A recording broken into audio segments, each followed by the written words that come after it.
Hey guys, baka sakaling naghahanap po kayo ng mga murang gaming phone. Ito po si Poco ngayon guys. Halos lahat po ng smartphone niya. Lahat po ng smartphone niya ay nakasale po ngayon sa may Lazada. Ito po i-share ko po sa inyo. Mula sa mura hanggang pinakamahal. Tingnan niyo po baka po may magustuhan kayo dito. Pinakauna po itong si Poco C71. Nakasale po siya ngayon guys ng around 3,000 lang. Maganda po ang specs ng smartphone na to. Hindi nga lang po ganun kaganda yung kanyang camera. Pero kung kailangan niyo lang po ng basic phone or ng casual phone or ng backup phone, maganda po i-consider yung smartphone na yan ngayon. Lalo't lalo nga po napakamura po ng presyo niya. Sumunod po na smartphone dyan guys, si Poco C75. Nasa kulang 4,000 po siya ngayon guys. Naka 6128 po yung ating version. G81 po guys yung kanyang processor. Pero kahit paano guys okay po yung kanyang storage type dyan, kaya medyo mabilis po siyang gamitin. Mas okay pong kunin na Poco C75 ngayon guys kaysa po sa may bagong version na Poco C85. Di nga po mas mura siya at same performance lang naman po guys yung dalawang smartphone na yan. Nakasale din po ngayon guys yung Poco M6.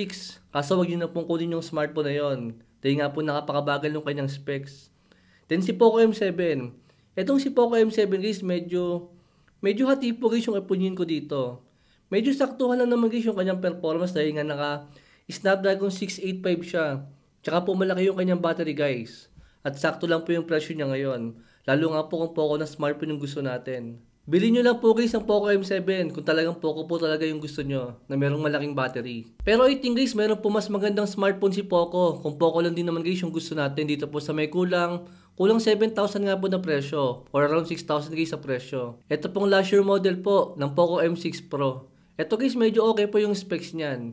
Naka-AMOLED po siya. Saka naka G99 po na processor. Luma man guys yung smartphone na yan. Pero yung specs po na makukuha natin, mas sulit po siya. Compare po sa may Poco M7 na mas bagong version. Kumbaga malaki lang po yung battery nun. Pero itong si Poco M6 Pro, halos lahat po ng kanyang specs, mas maganda po. Kumbaga battery lang po yung malaking difference sila. Pero I think guys, decent pa rin naman guys yung 5,000 mAh battery ngayon. Lalo kung naka-AMOLED naman. Tsaka po naka G99 yung performance. Dito po sa may around 6,000 nga po na presyo ngayon. Pero ito po guys ang matinding smartphone ni Poco ngayon. Dito nga po sa may kulang 10k na presyo. 10k po yung kanyang SRP. Pero ngayong sale is nasa around 8,000 lang po siya. Itong si Poco M7 Pro 5G. Isa po ito guys sa may pinakamurang 5G smartphone na makukuha natin sa may 8256 na version. Medyo sakto lang guys yung kanyang performance dahil nga halos kasing lakas pa rin to ng G100. Pero at least nga po guys is naka 5G tayo. Naka-AMOLED po yung kanyang display. Pero pagdating po sa may kanyang camera guys, dito po medyo may panlaban si Poco M7 Pro. Medyo maganda po yung kanyang camera guys, naka Sony IMX na po siya na sensor. At decent na po ito guys. Para po sa may ganitong presyo po niya ngayon. Para sa may around 8,500 po na presyo. Even po pala guys yung Poco Pad, nakasale din po yan guys na merong dating 16,000 na SRP. Pero ngayon po guys, makukuha na lang natin siya ng around 10,000. Or baka guys, makuha nyo pa to ng around 9,000. Kung meron pa po kayo mas murang voucher dyan. Maganda ang performance ng tablet na yan guys. Malakas din po yung kanyang processor at malaki nga po yung kanyang display. I think decent na po yan guys para sa may around 10k po na presyo niya ngayon. Si Poco X7 naman guys medyo hati pa rin yung opinion ko dito guys. Sa ngayon po meron po siyang presyo na nasa 10,000 po yung presyo niya. Pero nito lang po guys, ngayong araw lang po may nagchat po sa akin na ang presyo daw po ng Poco X7 pumalo daw po siya guys ang around 9,000 lang. I think sobrang mura po nun guys yung around 9,000 lang. Pero dito po sa may around 10,000, I think medyo sakto pa rin naman yan guys. Pero kung papatol po tayo sa ibang brand, I think mas makakakita pa po tayo na mas magandang overall na specs compare nga po dito kay Poco. Hindi lang ayoko po sa may Poco X7 is yung kanyang camera. Medyo hindi po ako nagagandahan sa kanyang camera. At kung titingin po tayo sa ibang brand ng nasa around 10k din or to 11k na presyo, meron po tayong same performance, same display, pero mas maganda po yung camera compare nga po sa may Poco X7. Pero guys, kung magiging around 9k lang po ang Poco X7, I think wag na po kayo magdalawang isip doon. I think panalo po yun guys. Ito naman guys yung hinihintay natin. Etong si Poco X7 Pro. Napakamura po ng presyo niya ngayon. Dito po sa may 8256 na version. Ito po yung presyo niya. Ang SRP po guys ng Poco X7 Pro is meron po siyang 17k na SRP. Pero ngayon po, ito po yung presyo niya. 12,000 lang po siya. Dito po sa may kulay green na variant niya. Pero sa tingin ko guys, itong mga susunod na mga oras, feeling ko magbababa rin naman guys ibang kulay na available dahil sa ngayon po, itong kulay green lang po yung nakasil sa kanya ng napakamurang presyo. Sobrang mura niyan guys para sa may 12,000 lang po na presyo niya. Lalo nga po kung talagang gaming phone po yung hinahanap natin.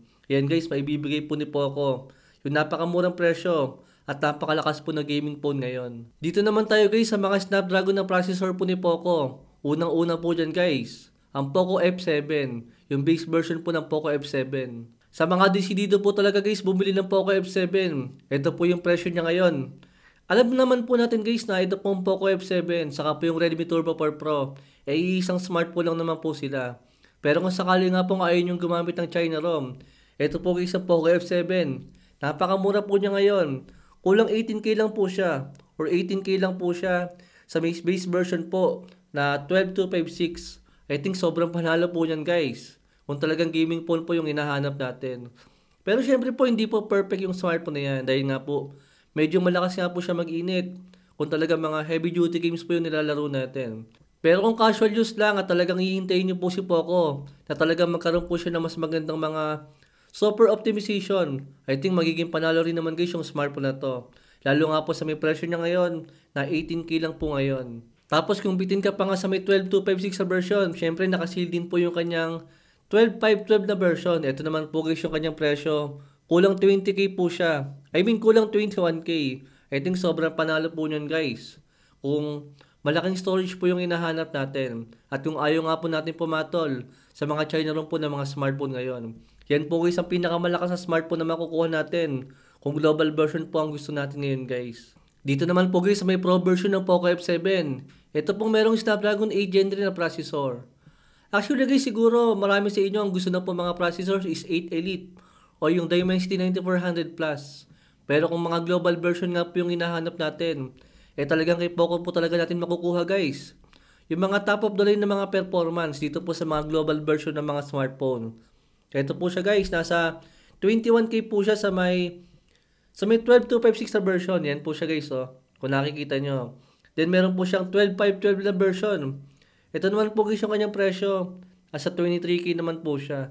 I think guys kung pipili po tayo dito sa may dalawang version, I think ang pinaka may sasuggest ko po sa inyo is itong 12512 na po yung kunin natin. Dahil nga po hindi naman ganun kalaki yung difference nila sa may SRP.